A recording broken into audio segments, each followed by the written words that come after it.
lake house is going to be the best in the short-term rental. Don't buy a farm somewhere in the middle of nowhere, because that's not going to be a good midterm rental either. So I follow the simple rules of great schools. So there's like something that I heard, and I haven't been able to vet it yet, but if you look in locations where there are more homeowners than renters, that is a very good rule of thumb, because the insurance benefits of someone that owns their home is significantly higher than a renter. So you want to be in locations where there's a high homeowner ratio. The second thing is, how do you know how much it's going to make? The only information we have today is Price Labs. And I've been having conversations with Price Labs and Kenny at STR Insights to see how we could develop more information on midterm rentals. But for now, the best we can do is use Price Labs. And let's see is that the presentation there? Ooh, you asked a great question. Let me see if I can go to the last slide. I can't see that. But a hotel as an intern in Hong Kong. It was called the Relocating Hotel, and it was the first taste of hospitality for me. At 17, I was able to rotate through various departments like marketing, banquet sales, front desk, but my favorite rotation of all was concierge. Why I love concierge is because I get to see everybody start their day.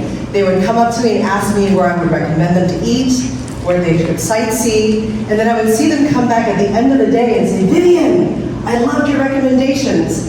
And selfishly, their joy also brought me joy. And that's when I discovered how much I loved hospitality. And then from that moment, at 17 years old, I realized that hospitality would always be a part of my future. But I wasn't sure how. Because as I graduated high school and went to university, I got suckered into the model minority Asian person. I went to a top university, I got my master's degree, I got a job at great big companies, and just got suckered into that life of trading my time for money. My name is Vivian Yip, and I came from Austin, Texas this morning. Woo! I grew up in Canada, but I moved here to the US in 2005. And I was able to spend about 5 years of my life in Hong Kong, both as a child and as a teenager. I went to Hong Kong International School. Did anybody go to international school here? No, okay. So I earned my master's degree and I worked at Apple. Apple was my last corporate stint. I spent almost 7 years there. And I was the program manager for iPhone 12. Does anybody here own an iPhone 12? Thank you for helping me lose my hair.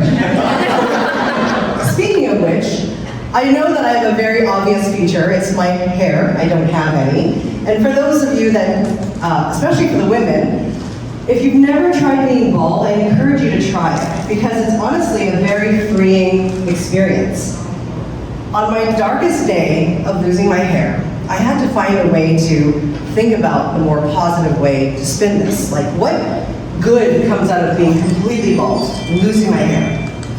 And I realized that if I spend 80% of my time taking care of my hair, that's between washing, conditioning, blow drying, going to hair appointments, figuring out what the next hairstyle is, what color to do.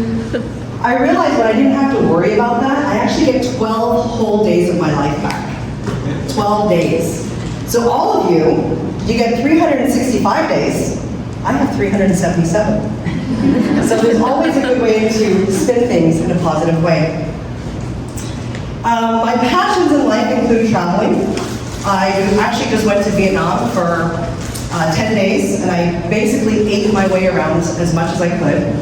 And I also love to scuba dive. I have 2 kids, I'm married, and today I spend my life as a full-time real estate investor because I was able to quit my job. And I'll want to inspire you today on how I did that. I'm on my way to China for a business trip to go see yet another toilet factory. And I sat at the bar waiting for my flight, and this gentleman wearing a Bermuda pair of shorts and a Hawaiian shirt sat next to me and said, "Hey, can I borrow your charger?" And I said, "Yeah, you're kind of cute." And I couldn't help myself, being the extrovert that I am. I said, "Where are you off to? You look like you're going on vacation." And he said, "Yeah, I'm going to Bermuda." I was like, "Oh, I've never been before. How long do you get to go for?" And he said, I'm going for a month. I was like, wow, I only get 2 weeks vacation. How do you get to go away for a month? And he said, I know it sounds exotic, but I was just in Aruba for a month. And I sat back in my chair and I looked at him straight in the eyes and I have to ask, what do you do for a living?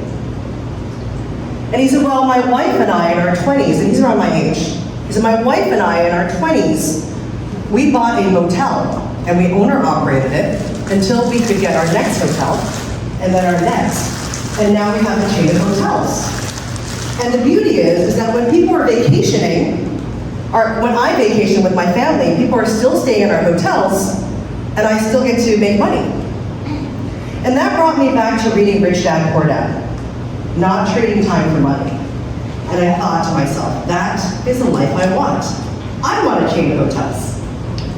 But how do you afford one? A chain of hotels, I mean, even affording one hotel is very expensive, especially in today's market. But you have to think about what you can do versus what you cannot do. If you focus on the things you cannot do, you'll never get anywhere. So think about the things that you can do. So I thought about real estate. I'm in my corporate job, working 9 to 5. Actually, it was more like 7:30 to 6:30. I would come home at night, my kids were very young at the time, and I would be having feelings of guilt. Because I'd come home at 6:30, make dinner, read them a book, put them to bed. I honestly had 90 minutes with them before they went to sleep. And I hated that my kids got to spend more time with their teachers, and my teachers were getting to know my children more than I was.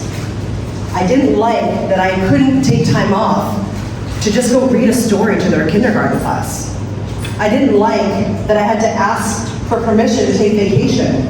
I missed my baby cousin's wedding in Hong Kong because it was iPhone launch time. So I don't have a big family. Missing her wedding impacted me and I hated it. So I thought, what would life look like if I never had to ask for another day off? What would it look like if I could just take off whenever I wanted to and have enough money to live the life that I want to live, which is traveling, food, scuba diving, right? So I put my head down, I did what I do best, which is networking, and I found a woman in my neighborhood that had mentioned that she flips houses. I thought, I can flip a house. How hard can it be? So I started with, doing a couple renovations here and there in my own house, and I was like, this is easy. I can do this. I had some money stocked away. I had, stocks with Apple, cash them out, learned how to buy houses in cash, learned about off-market deals, learned about setting up an LLC, and within 3 months, we were able to buy our first flip, my husband and I. So today, we flipped over 25 properties.